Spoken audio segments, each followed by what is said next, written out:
You've probably used an app today with millions, maybe even billions of users. But have you ever stopped to wonder what it actually takes to build something that can handle that kind of load? It's definitely not magic. It's a journey, really, a story of solving one problem which then creates a new one over and over again. Today, we're going to follow the story of two engineers who went on that exact journey. So let's get into it. All right, so let's meet the heroes of our story, James and Robert. And like so many of these epic tech tales, this one doesn't kick off with some grand vision to change the universe. Nope, it starts with something much more relatable, much more human. Simple frustration. Look, these guys were sharp. They were talented engineers working hard at a big, well-known tech company. But they were stuck. They kept hitting that corporate ceiling, never getting the promotion they felt they deserved. And that feeling, that constant frustration, well, it pushed them to take a massive leap. They didn't just go find another job. They decided to build something for themselves. They decided to launch a startup. And so, the adventure begins. But here's the thing. Before you can even dream about 10 million users, you've got to get user number 1. This is that very first step, the pre-launch phase, where a wild idea starts to become something real that people can actually see and touch. Now, what's super smart is how simple they kept things at the beginning. I mean, for a pre-launch page, you don't need some gigantic, expensive server running 24/7. So they went with what's called a serverless approach. They used AWS Amplify to handle the simple landing page you'd see, and then AWS Lambda to run their backend code, but only when it was actually needed. This is so efficient. No servers to manage, no paying for a machine that's just sitting there idle. All their focus could be on just getting the product out the door. The page is live. And they get their first handful of users. I mean, that's a huge moment, right? A huge milestone. But this is also where the real story begins. Because even with just a few people using the app, the first little cracks in the foundation start to appear. To get off the ground, they just threw everything onto one virtual server. I'm talking the backend application, the database, all of it, crammed together on a single AWS EC2 instance. And look, it's the simplest, fastest way to get a real application up and running. But as they're about to find out, simplicity has its limits. And here it is, the first big problem. What happens when you get a few of those power users who just absolutely love your product and start storing a ton of data? Suddenly, that one little server is gasping for air. It starts running out of storage space, it runs out of memory, and the entire app slows down to a crawl for everybody. So what do you do? Well, their first move is what pretty much all of us would do. It's called vertical scaling. It's really intuitive. If your laptop is too slow, you go out and buy a more powerful laptop, right? It's the exact same idea in the cloud. You just upgrade your server to a beefier model, one with a faster CPU, more RAM, more storage, the whole 9 yards. So they do it. They vertically scale, upgrade the instance, and it works for a little while. But pretty soon, boom, they hit the memory limit all over again. And this is a really crucial moment. They realize they can't just keep buying a bigger and bigger box forever. So their next move is a big one. They separate the two main jobs. The application backend gets its own dedicated server, and the database gets its own dedicated server. Okay, let's jump ahead. They've crossed the 1,000-user mark. The app is growing, which is awesome. But with more users comes more risk. And one day, that risk becomes a very, very real problem. Disaster. We're talking total disaster. A power outage takes down the entire data center, what AWS calls an availability zone, where their servers are located. And because they had all their eggs in that one basket, their entire application just disappears. Website is down. Users are angry. How do you possibly fix that? Well, they learn a very tough lesson about having a single point of failure. The solution is something called high availability. First, they add a duplicate server, but in a completely different physical location. Second, they replicate their database, so there's always a live backup copy ready to take over. And third, they put an elastic load balancer in front of everything. Just think of it like a really smart traffic cop.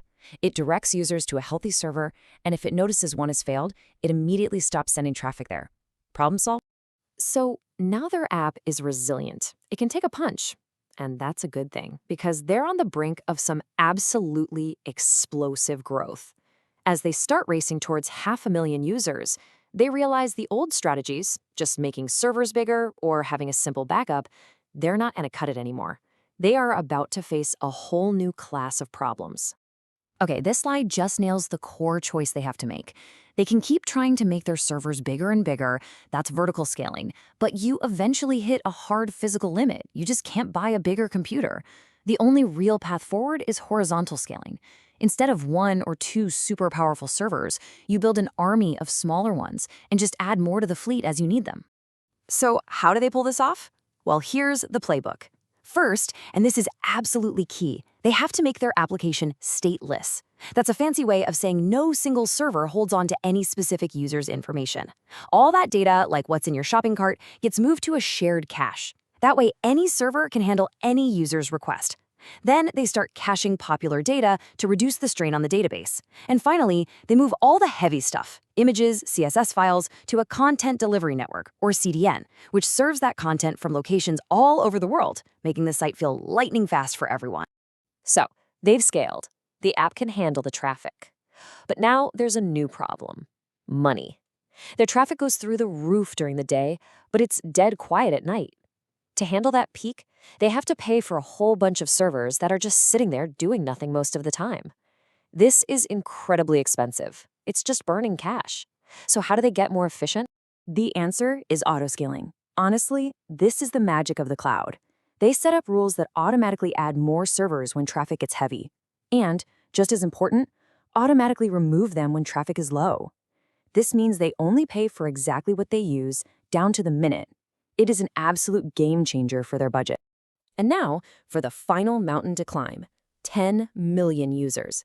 At this scale, the application servers are fine, the network is fine. The last remaining bottleneck, the final boss of this entire journey, is the database itself. See, the problem is, while they could easily scale reading data with all their replicas and caches, every single user still has to write new data to that one primary database. With millions of users, it creates a massive traffic jam. The database physically cannot keep up with all the new information flooding in. To solve this, they have to use two really advanced techniques. The first is federation. That just means they split their one giant database into smaller ones based on what they do. So all the user information goes into a user's database, all the product info goes into a product's database, and so on. That immediately reduces the load. But for the really huge ones, like the user database, they use sharding. The best way to think about it is like splitting a phone book in half. All the users with names from A to M go on one server, and all the users from N to Z go on another. It's complex, for sure, but it's the key to handling write traffic at a massive, massive scale. And for the final step, they go truly global. I mean, to provide a lightning-fast experience for users in London, Tokyo, and Sao Paulo, and to be so resilient that an outage on an entire continent wouldn't take them down, they replicate their entire system across multiple AWS regions all around the world. So let's just take a moment and recap this incredible journey. From a simple idea dreamed up out of frustration to a global application, James and Robert just kept solving one problem at a time. This timeline just lays it all out perfectly. At each stage of growth, a new challenge popped up that required a brand new architectural solution. They started by simply splitting the database in the backend. Then came load balancing so they could have high availability. Then came caching and a CDN to make things fast. To handle hundreds of thousands of users, they had to go horizontal and use autoscaling. And they even started breaking their app into smaller microservices. And finally, to conquer 10 million, it was all about those advanced database strategies like federation and sharding. Each step was a direct reaction to the pressures of their own success. So James and Robert made it. They built a system that could handle 10 million users.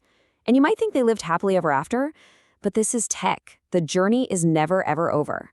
Scaling isn't a destination, it's a process.